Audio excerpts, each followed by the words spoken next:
नमस्कार दोस्तों, मैं एक वीडियो आप लोगों के सामने प्रेजेंट करूंगी, तो आप लोग बताइएगा कि इस वीडियो में कितना गलत है कितना सही है।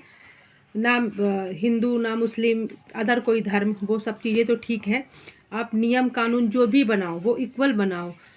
ये स्वर्ण समाज से होना क्या अभिशाप हो गया है? स्वर्ण समाज वाले क्या करें? प्राण दे दें, मर जाएं।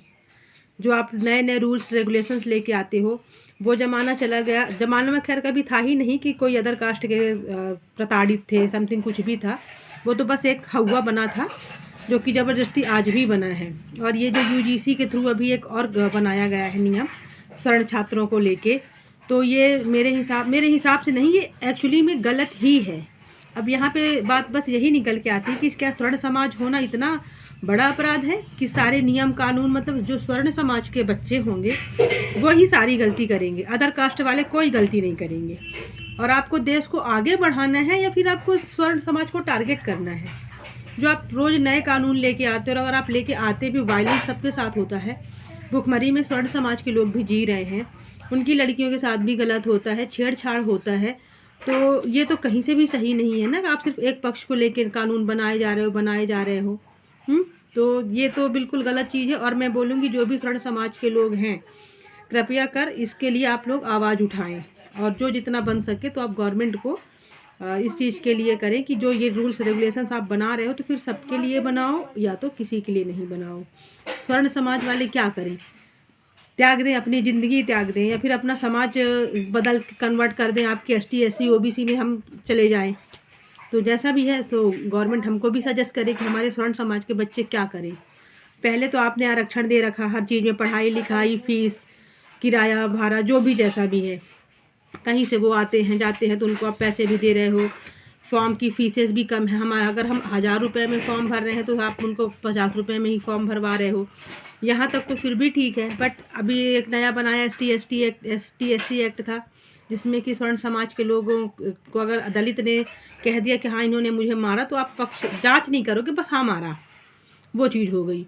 और अभी इतना अवेयरनेस बढ़ चुका है, चाहे वो किसी भी कास्ट का, अब कास्ट मैटर नहीं करती, अब मैटर करता है सिर्फ आपका पैसा। तो जिसके पास पैसा है तो वो सामने वाले को कर देगा बर्बाद, और उस पे सोने पे सुहागा आपके ये कानून। तो बस यही है मेरा। सबको नमस्कार। मैं जो चर्चा आपसे कर रहा हूं वो बड़ी निराशा में कर रहा हूं। बचपन से संघ और जनसंघ से जुड़ा रहने के कारण निराशा होना स्वाभाविक है, और मैं चाहता हूं कि मेरी बात किसी तरीके से सरकार तक, मेरे प्रधानमंत्री नरेंद्र मोदी तक पहुंचे।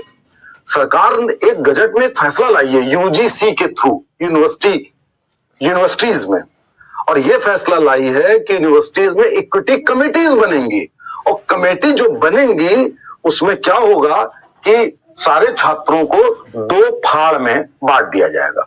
एक तरफ होंगे SC ST OBC और एक तरफ होंगे जनरल। ये सरकार करने जा रही है कि बांट देगी। अभी तक हम दूसरे लोगों पे ये आरोप लगाते थे कि हिंदुओं को बांट दिया जाता है, अब ये काम सरकार कर रही है। और बांटने का उद्देश्य क्या होगा कि अगर किसी ने कोई ऐसी बात करी जो व्यवहार में गड़बड़ है, तो वो कमेटी एक्शन लेगी किसके खिलाफ? जो जनरल कैंडिडेट है। और अगर वो चीज सही पाई जाती है तो 3 साल तक की सजा तक का प्रावधान कर दिया है। और उसमें क्लॉज है कि व्यवहार में गड़बड़ी, यानी कि अगर एक लड़का जनरल गुट की लड़की को प्रपोज करता है, वो लड़की मना कर दे और वो उस कमेटी से कह दे कि भाई साहब इन्होंने भेदभाव कर दिया मेरे साथ, तो उसके बाद उसको जेल हो जाएगी कि उसने मना क्यों कर दिया। आप ये समझिए कि जैसे कांग्रेस एक कम्युनल वायलेंस बिल लाई थी, जिसमें कि एक तरफ हिंदू एक तरफ मुसलमान थे कि दंगों का दोषी केवल हिंदू होगा, उससे ज्यादा डेंजरस ये प्रोविजन लेके चले आए। पूरा समाज तितर बितर हो जाएगा, बट जाएगा, पूरे समाज सोशल फैब्रिक बदल जाएगा, और भी ना जाने क्या क्या हो जाएगा। आप समझ लीजिए इससे बड़ा दुर्दशा करने वाला कदम कोई और हो नहीं सकता है। अभी आपने -40 वाला किया, उसमें सोशल मीडिया में आपने देख लिया देश को पतन के गर्त में। अब आप खुद अपना गड्ढा खोद रहे हैं कि उसमें फिर क्या, फिर आप कहेंगे कि ऐसा हो गया। अब आप इन सब कदमों में जैसे कदम खींचेंगे तब वो गुट कहेगा आपने क्यों खींच लिए। तो कुछ लोग कहते हैं कि मालूम ही नहीं होगा ऊपर तक। भाई साहब, अगर मालूम ना हो तो कृपया मालूम कर लीजिए, देश को बचा लीजिए। हमें निराशा है, चलेगा, देश बच जाए मैं